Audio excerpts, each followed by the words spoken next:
I follow Joss on Instagram predominantly to see her shoes. She has a lovely shoe collection. And shoes. Okay, before my actual story, Lulu, do you want to come up here for a sec with me and help me with one thing? It's about the shoes. The reason I love shoes that are a little too much is perhaps because I myself am a little too much, but when I wear this particular pair, they make me feel something. So just a sec, she doesn't know what's going on here.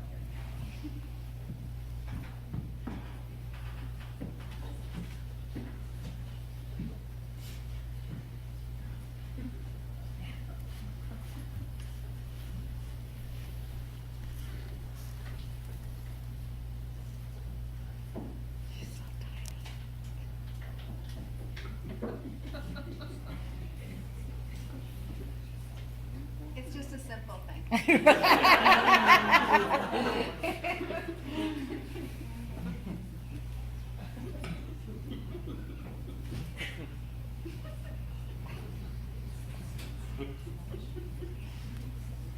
So whenever I wear this particular pair of shoes, I feel a little bit like a horse. And the clip clop gets me through my day. And as long as I'm being a horse, what I really like is being in a horse race. And when I wear these shoes and I'm in a horse race, my name is usually Butterscotch Fondue. And I'm in the Preakness Stakes. And just at the finish line every time, busting ahead of me to win the race is a horse named Uni, like unicorn, I guess? Yeah? All right. Charlotte Chase, thank you for your assistance. You've been sitting She did not know that was coming. So she's an excellent horse, but seriously, I just feel, like this. So now to the story.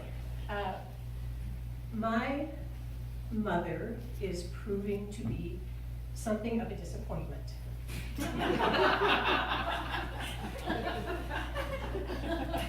Coming of age in the 1950s, when she graduated from high school, her dad said to her, "I will pay your tuition for college."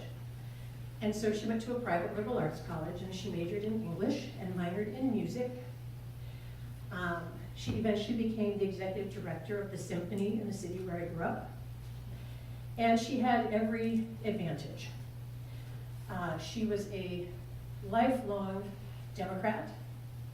At the end of the 1950s, when she was done with college and during college, one summer she went to Watts before the riots, and she organized summer camps for kids of color before such things existed. Another summer, she went to New York City and she worked on a hospital ship doing social work with Puerto Rican immigrant mothers and their children, and she hooked them up with dental care and medical services. And then she hit her 70s and found Fox News.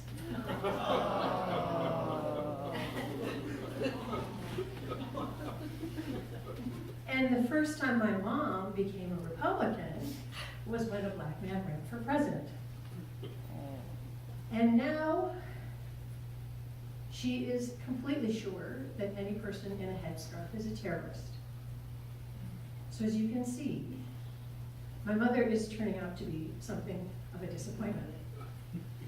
And I compare her to her brother, my Uncle Scott, who, when he graduated from high school, same dad, came to him and said, "I'm not paying for my sons to go to college, only the girls." So my Uncle Scott enlisted in the Navy, and after his service of a few years, he then went to a technical school and became an electrician. And his whole life, he has loved nothing more than hunting and fishing.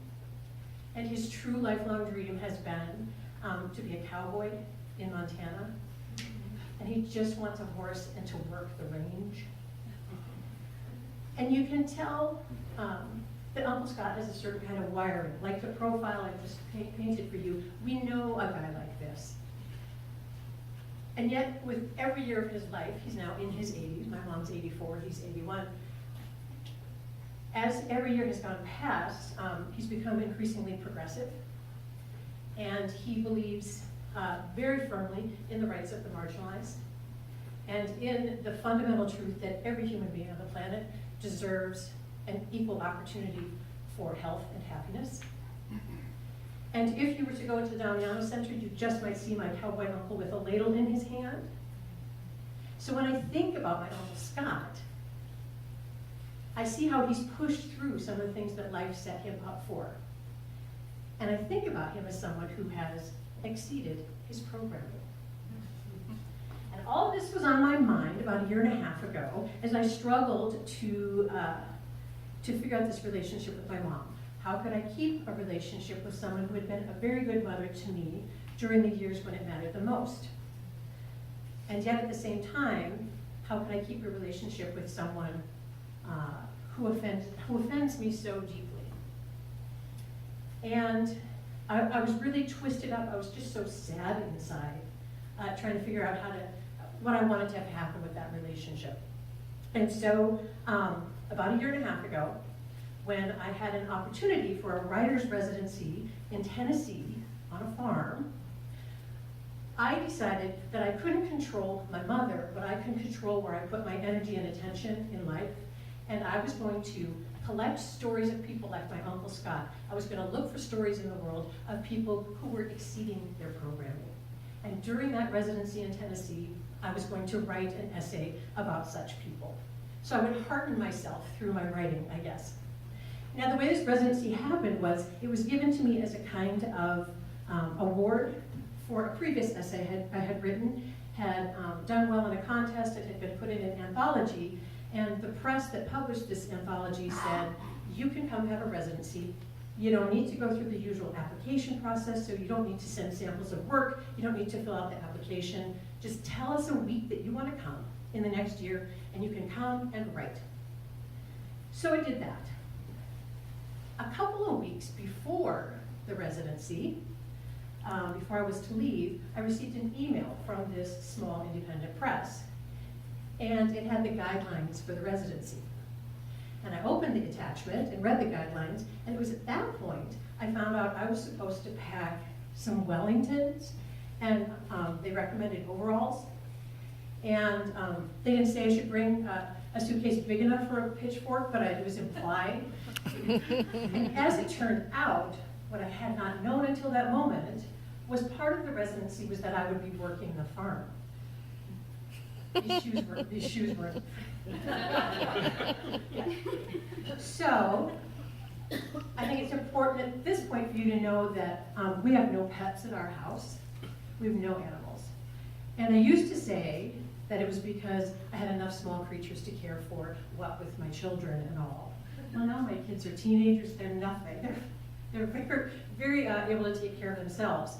And so I've had to face the truth, which is we don't have any pets because on a daily basis, the care and feeding of me is more than I can handle. So I'd be going to this farm with a herd of 15 sheep and a donkey and 22 chickens and a couple of cats and a goat. And I would be participating in chores every day. So when I flew there, I got my rental car, I input the farm address into the GPS. It was about half an hour outside of Knoxville, Tennessee, and it was located in a holler. So I followed the GPS instructions, and I was probably 100 feet when the nice lady's voice said, "You have arrived at your destination." And I looked around, and I realized it was strangely residential where I was. There were lots of houses right there on the road, maybe a couple 100 feet apart at most. And the house that the farm was on was at the top of a super steep hill. Like, think Chester Bowl, that ski jumping hill. All right, I'm given to hyperbole, but it was kind of like that. It was, we're going to call it a 10% grade. It was a lot. And I looked at it, it had been recently covered with fresh gravel, so huge loose rocks. And I already knew that the tires on my rental car were pretty shoddy. But I thought, well, there's no place to park on the road, there is no shoulder, there's simply ditches. If I'm going here, I've got to get up that driveway. And so I gunned the car, and I just went for it. And it was, oh, and I made it about 20 feet before I was stalled out. At which point, I had to throw it in reverse, back down. And by the way, right now, this is actually like hard for me, just this. So backing down the loose gravel with the ditches and everything was incredibly intimidating. And so I got back out to the road, I backed up. I don't know why I thought that backing up further would help me getting more momentum when I had to take a hard right anyhow. But I just figured I'll go back further, I'll go faster, and then I'll slam on brakes, and then I'll go right and go up. The second attempt, I got about 30 feet up. And there was a little wafting of smoke coming from under the hood. So I was stuck again. So I put it in reverse. I might have found God there for a moment. And I backed down, got on the road, and I was like, come on. And I was crying a little bit. I was very emotional, but I was very like, I don't know what to do. I'm going to do this. And so I backed up again, even further, got that car going as fast as I could, and I put the gas to the floor, and the engine was moaning in agony. And there truly was smoke coming from under the hood, but I was like, I got to get up this hill because I don't have plan B. I got to get up this hill. Finally got up to the plateau, the parking spot. I parked that thing. I vowed for the rest of the week, I don't care if I run out of food, I am not driving this car again. If I have to get something from Knoxville, which is 20 miles away, I am walking. A 40-mile round trip seems very doable. And so I vowed that that car was parked until I had to leave to go back to the airport. And so I got the car parked, and I looked up, and I was readying myself, like composing myself, thinking, I'm going to knock on the door, introduce myself to the permanent resident, Katie, who was living at the farm for 1 year, working on her manuscript. She finished her MFA, but she was running the farm. So I meet Katie. So I got out of the car, and I looked up, and there was already a woman on the porch. She had her hair in a towel, in the turban of a post-shower look. She was wearing a bathrobe, and she was smoking a cigarette. And I thought to myself, number 3 in the farm guidelines was no smoking allowed. Katie is very bad. And she's just sucking on that cigarette. And so I got really chirpy because I was nervous. So I was like, hi, I'm Jocelyn, and I'm going to be the resident here this week. You must be Katie. Hi, it's really nice to meet you. And she didn't say a thing. She just exhaled slowly.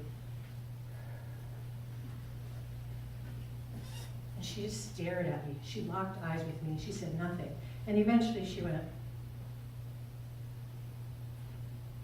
And she pointed over my shoulder to something that looked like a farm in a holler across the road. And then she still said nothing. I said, oh, so I'm in the wrong place. I'm so sorry, I'm in the wrong place.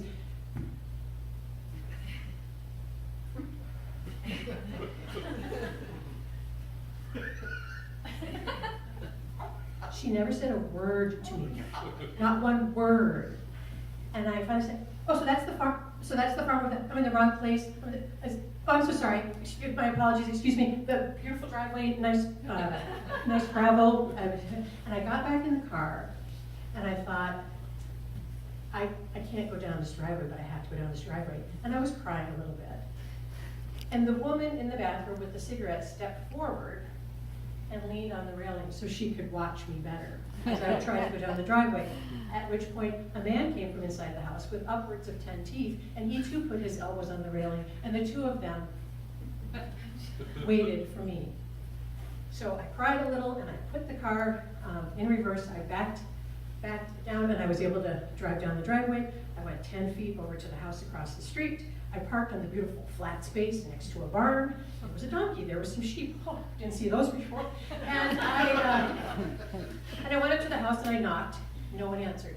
Katie had warned me that she might be gone by the time I got there, and that I should just let myself in. So I went into this farmhouse, I let myself in, and it was more of like a double wide trailer with really weird animals painted on all the walls. And it didn't feel like my imagination had told me a farmhouse in Tennessee would look. It felt crappy. But that's okay. I just needed a place, some safety, some time. And I wanted to write. I wanted to put my head down. I wanted to dig into this essay about people who had exceeded their programming, and I had collected stories, I had crowdsourced, I had all these notes, I was ready to go. So I wrote for a little bit, and within the next couple of hours, the real Katie came home. She didn't smoke. And also a co-resident for the week, Stacy, showed up. She had just driven 2.5 days from Connecticut. And Stacy was also going to work on a manuscript related to her MFA. But she, her residency had her staying and sleeping in a place called the Coop, which was a renovated chicken coop that was about a half a mile down the road back into the holler. And Stacy, like me, was a city girl. And she confided the first night when we were making dinner, I am so scared to sleep out there. I've never been camping in my life. And the coop was completely off grid. So there was no electricity, no plumbing, no nothing. They handed her a flashlight and said, we'll see you in the morning. And so she had, I was so paralyzed, so scared. So we had sort of confided in each other and established the fact that she could do this. So I gave her a little pep talk, you can do this. And she made it the first night, but she was a wreck the next morning. She had slept with the flashlight clutched to her chest because she was sure a serial killer was going to come in, take her head off. And she was just exhausted looking. And so, so I met those residents and I did some writing, and I really was getting 8 pages done, 10 pages done. I was making progress. But I also wanted to make sure that I saw some of Tennessee. And so I also was trying to go out for runs and to visit parks and things. At any rate, as the days passed, I had to do chores. So when I got up each day, Katie would roll out in her pajamas and roll out of her bedroom, and we would go down to the basement where there was huge garbage cans full of different kinds of feed for the herd and for the flock. And so Katie would scoop this, scoop that, fill up buckets, and then she'd say, you can carry those 2 buckets. And we'd have our muck boots on because we would sink up to our knees in the mud. And we'd go out to the pen and we would fill the troughs, and we would be just butted by rambunctious sheep, and they were cute little buggers. I don't even want to like animals, and they were so cute. And the goat got his little treat every day. The goat was named Munchma, and I would give him his treat, and he'd, ah! And I'd give it to him. And Jane, the donkey, intimidated me a little bit, but she had these ears that were like bunny rabbit ears that would stand up really high. She was really cute too. And so I would go with Katie and we'd fill the troughs and we did the chores. We'd go up to the chicken coop and we'd refill the waters and we'd collect the eggs. And I was just like getting my Green Acres on. And so on the second day of chores, Katie said to me really casually, oh, you know, I actually was thinking that I might take a trip to the Grand Canyon tomorrow. And she was so casual about it. She was all shrug, and I was all, huh? I felt like that should have come up before even I arrived. But as it turns out, she was thinking, she was flying out from Nashville, so it was a couple-hour drive. So she was probably just going to leave that day. That's my second day. She thought she'd leave for the Grand Canyon. And so I took my and I turned it into action. And I said, okay, so what we need to do is go back in that basement and you need to explain each scoop and half scoop to me and what goes in what bucket. And she said, oh yeah, that's probably a good idea, because if Jane the donkey gets the wrong feed, then she'll get really sick. Oh, and you know what, there was one time I came home and all the animals had escaped from the pen and they were all over the neighborhood. And it took a whole bunch of people the rest of the day to round them up again. And Jane was a real ass about it. And so that'll be really hard if that happens. And if any of the chickens get out, you know, you just catch them. And I was like, no, I don't. The fox gets the chickens. So I got some rudimentary training on how to run the farm. But what I was thinking is, Stacy's still here, and because Stacy is sleeping rough down in the coop, she doesn't have to participate in the chores. But I'm going to tell Stacy that she should go ahead and sleep in the house, because Katie's gone. Sleep in the living room, and maybe she could help me with the chores, and we'd be like, okay. So I went out that afternoon, I went for a run, I came back after dark, and it's really dark when it's dark, when a farmhouse is all dark. And I thought, okay, so Katie's gone, she's going to the Grand Canyon, she went over to Nashville to fly out in the morning, and Stacy probably went back into town like she did last night because she wanted to be around people. And so she had gone out for a beer and dinner. So, all right, I let myself in the house. I was putting some things in the fridge, and I thought, well, where'd that loaf of bread go? And all that food on the middle shelf is gone. And there was a 6-pack of beer in here that's gone. Why are those extra set of keys on your table? You guys, Stacy had booked. Stacy couldn't take it. She got almost 2 days in, and she was like, she packed up and left back to Connecticut. Another 2.5 days of driving back to Connecticut. Day 2 of Jocelyn on a Tennessee farm. And I was running the farm. This is my farm now.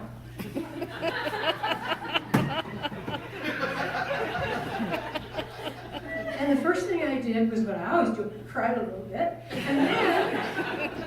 And then I thought, well, by God, you know what? In that bathroom, the toilet paper has not been stocked for 2 days, and there's no paper towels in the kitchen. I bet if I look around a little bit, I can find some things. So I went in the pantry and hooked those things up. And then I thought, it really bothers me that there's no recycling here. And what is going on? A farm, no composting system. I feel like maybe we need to set up, maybe put a barrel out back and put my food scraps in that.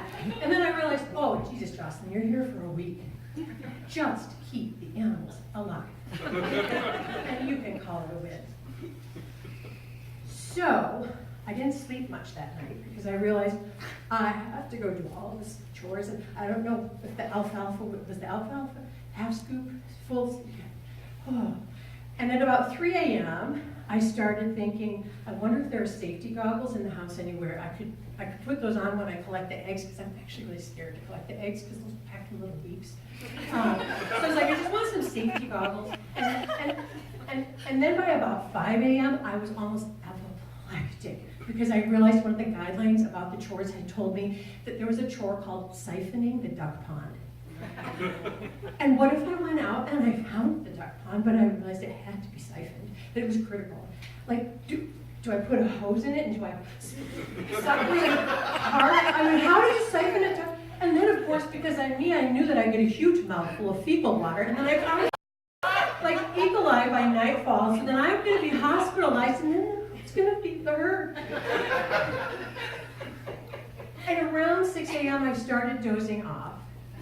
And at 7 a.m., there was a frantic knocking on the front door. It jarred me, and I thought, ugh. And I wandered out all bleary-eyed, and I had no idea even how to undo the locks. I was so new to this place. I get the door unlocked, and standing there, panting, teary-eyed, was a grandma-looking lady with Mrs. Beasley eyeglasses on, and like an 8-year-old next to her, like her granddaughter, and they'd been driving in to drop the granddaughter off at school. And the grandma, with the tears in her eyes, says, Jane's on a real tear out there in the corral.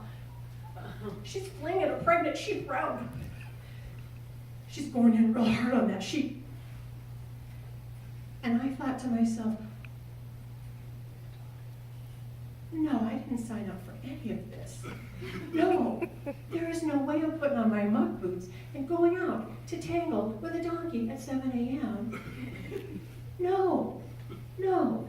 So I told the lady, you know what, there's a number in the kitchen for the owners of the farm. They live like an hour from here, but I'm gonna call the phone number and see what they want me to do.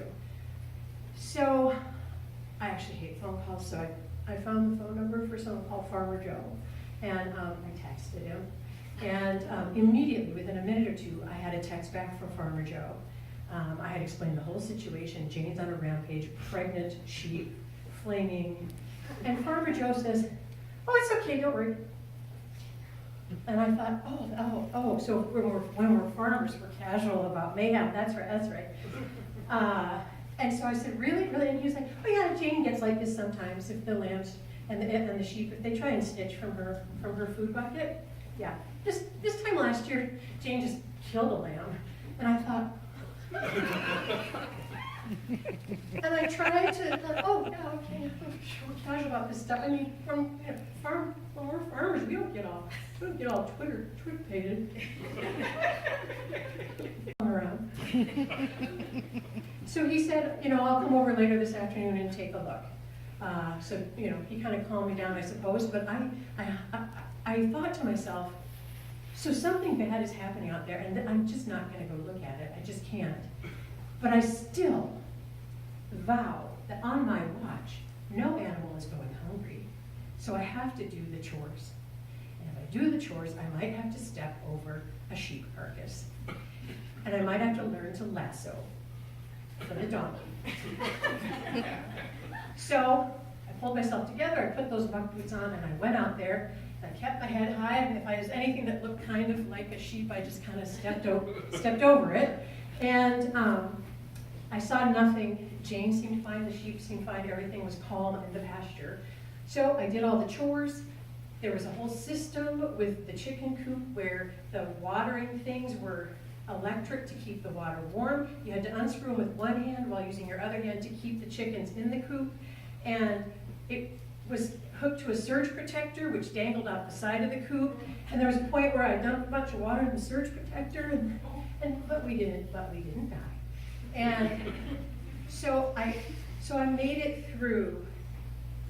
And the really interesting thing is, from that day on, for the rest of that week, I didn't write another word. Not a single word for 5 more days. I kept my laptop near, but it was weird because it was like I had the privacy, I had the time, I had the place, but I didn't have the mental or the psychic bandwidth. It was just too much. So every day I would go off on a little Tennessee adventure and go for a hike somewhere, and then I would come home after dark and make dinner. And as I settled in for the evening, I would keep that laptop near and never open it. I would pour myself a whiskey, and in another great achievement, I'd figure out how to turn on the farm's Netflix. And I fired up that Netflix and I started watching the reboot of the show One Day at a Time, which is so good. And it's the modern version is the story of this Cuban-American family. So it's this immigrant family, and every episode is issues of parental abandonment, PTSD, coming out. Every episode of that show highlighted all the stuff that my mother cannot stand. And I just watched that show, and I cried, and I drank my whiskey, and I didn't type a word. And in my writer's residency, all of a sudden I realized, maybe this residency in Tennessee is not about the writing. Maybe this residency is about me figuring out some other things. So, because I was a farmer now, because I ran a farm, I also realized that the goat's treats were running low. That Katie had gone to Grand Canyon, she'd left 2 treats for the goat, not okay. So I found the recipe for the goat treats, I went to the pantry, I found the oatmeal, I found the peanut butter, I found something called goat mineral. In a pinch, I would eat these treats. And on my last morning before leaving, I went in the kitchen and I baked. And it was the first time I fully relaxed during the entire experience. There was a moment when I combined the wet ingredients and the dry ingredients, and inside myself I thought, and I really considered, okay, if this residency isn't about the writing, what is it about?